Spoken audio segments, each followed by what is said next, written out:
بسم اللہ الرحمن الرحیم۔ میاں محمد اشفاق آپ کو سلامت کرتا ہے۔ دوستو، پچھلے 2 دن سے یہی ارادہ کرتا ہوں کہ پاکستان تحریک انصاف کی موجودہ حکومت کی گورننس کے حوالے سے جو خامیاں ہیں ان کی نشاندہی پر ویڈیو لگاؤں گا، لیکن روز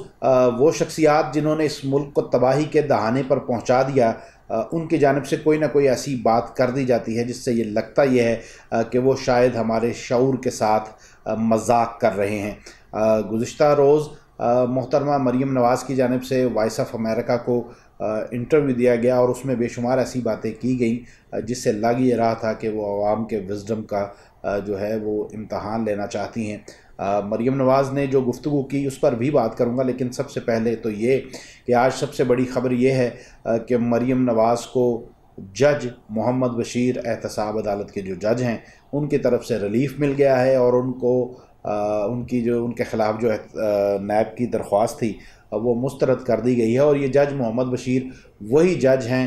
وہی احتساب عدالت کے جج ہیں جن کے خلاف مسلم لیگ نواز خواجہ حارث اپلیکیشن لے کر گئے تھے کہ ہم ان پر اعتماد نہیں رکھتے، اور یہی جج محمد بشیر صاحب نے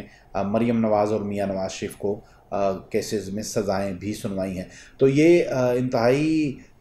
حیران کن بات تھی کہ جس جج پر آپ عدم اعتماد کر رہی ہیں وہی جج آپ کو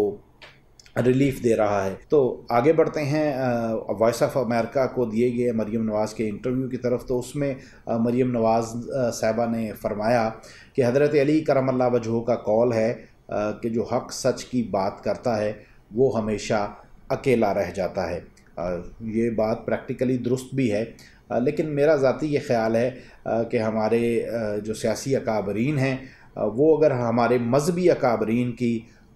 مثالیں اپنی سیاست کو چمکانے کے لیے نہ دیں تو زیادہ بہتر ہے۔ جس طرح سے عمران خان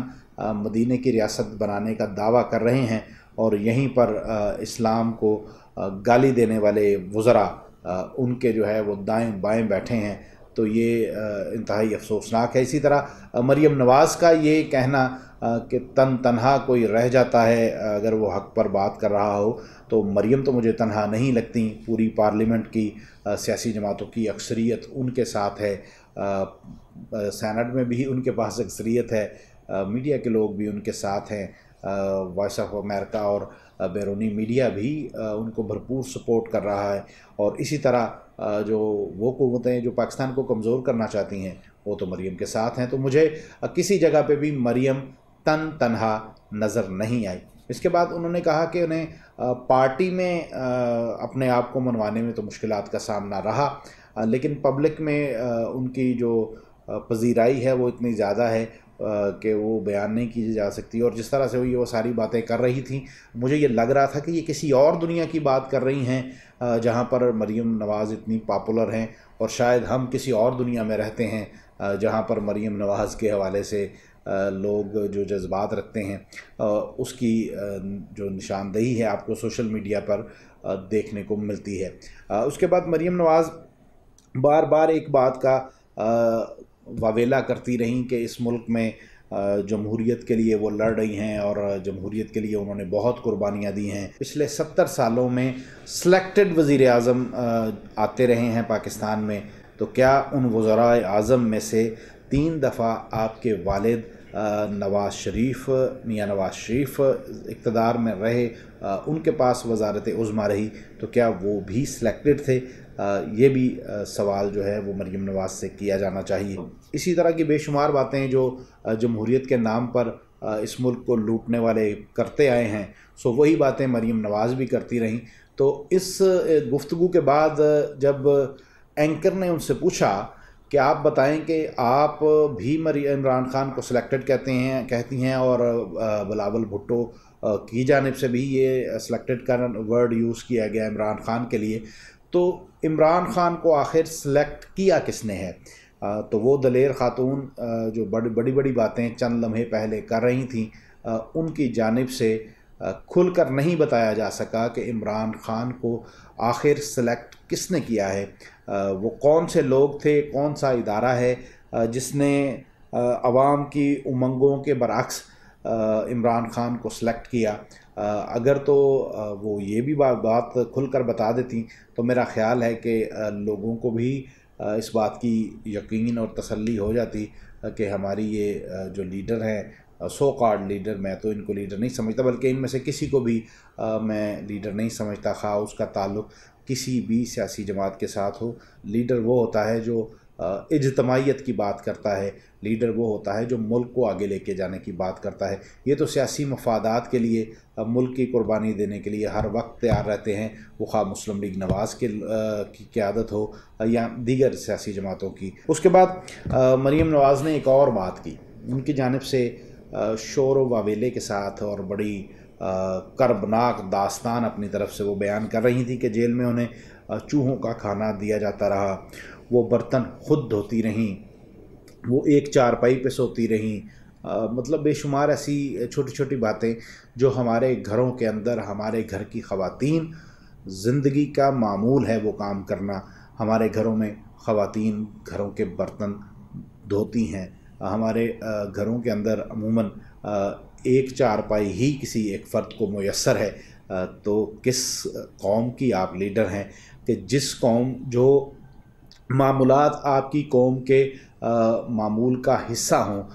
جو کام آپ کی قوم کے معمول کا حصہ ہوں، آپ کو صرف چند دن اگر وہ کرنے پڑ جائیں تو آپ کو وہ ظلم اور جبر نظر آتا ہے۔ تو مجھے بتائیں پچھلے 40 سالوں میں آپ نے کیا ایسا کیا جس سے ہم یہ کہیں کہ عوام کو آپ نے ریلیف دینے کی کوشش کی؟ مجھے بتائیں، آپ کے چچا کی پنجاب میں حکومت تھی اور پنجاب میں ہوٹلوں سے مضر کھانا کھانے سے متعدد اموات ہو رہی تھیں، اسکینڈل سامنے آ رہے تھے کہ ہوٹل کے اندر کتوں اور گدھوں کے گوشت کو پکایا جا رہا ہے۔ تو وہ ادارے کہاں تھے جو آپ کے چچا کے ماتحت آتے تھے، جنہوں نے اس کی روک تھام کرنی تھی؟ لیکن ہوٹل مالکان آزادی کے ساتھ ہمیں یہ غلاظت کھلاتے رہے۔ تو اگر یہ ایک ظلم ہے جو آپ پر کیا گیا، جیل کے اندر آپ کو ایک چارپائی دی، اگر یہ ظلم ہے کہ آپ کو جیل کے اندر صفائی اپنی بیرک کی خود کرنی پڑی یا برتن اپنے خود دھونے پڑے، تو یہ ظلم اس قوم پر 70 سالوں سے ہو رہا ہے اور شاید آنے والے 70 سالوں میں ہوتا رہے۔ آپ صرف فیس بک اور ٹویٹر کی لیڈر ہیں، پبلک کے متعلق کبھی آپ نکلیں اور آپ کو پتہ چلے کہ لوگ جسے آپ ظلم سمجھتی ہیں وہ ظلم ہماری عوام پر روز ڈھایا جاتا ہے۔ تو دوستو، یہ ہمارے حکمران ہیں جو ہم پر کئی دہائیوں سے مسلط تھے۔ جو موجودہ حکمران ہیں ان کی منٹالٹی بھی یہی ہے، ان کے لیے خود کھانا بنانا، ایک چارپائی پر سونا یا اسی طرح کے وہ معمولات جو ہمارے ہیں، جو عام آدمی جو کام روز کرتا ہے، وہ ان کے لیے بڑے تکلیف دہ ہیں، کیونکہ یہ اپنے آپ کو کسی اور سطح پر دیکھتے ہیں، یہ اپنے آپ کو سمجھتے ہیں کہ وہ اس دنیا کے باسی نہیں ہیں، وہ صرف حکمرانی کے لیے آئے ہیں اور ہم ان تمام حکمرانوں کی غلامی کے لیے آئے ہیں۔ یہی میرے آج کے جذبات تھے جو میں نے آپ کے ساتھ شیئر کرنے تھے۔ آپ بھی اپنی رائے کا اظہار کمنٹ سیکشن میں ضرور دیں اور اپنی آراء ہم تک پہنچائیں تاکہ آپ کی آراء کے مطابق ہم اپنی گفتگو کو جو ہے وہ آگے بڑھا سکیں۔ سو اب تک کے لیے اتنا ہی۔ اپنی تنہائیوں، اپنی محفلوں اور اپنی دعاؤں میں ہم سب کو یاد رکھیے گا۔ اللہ حافظ۔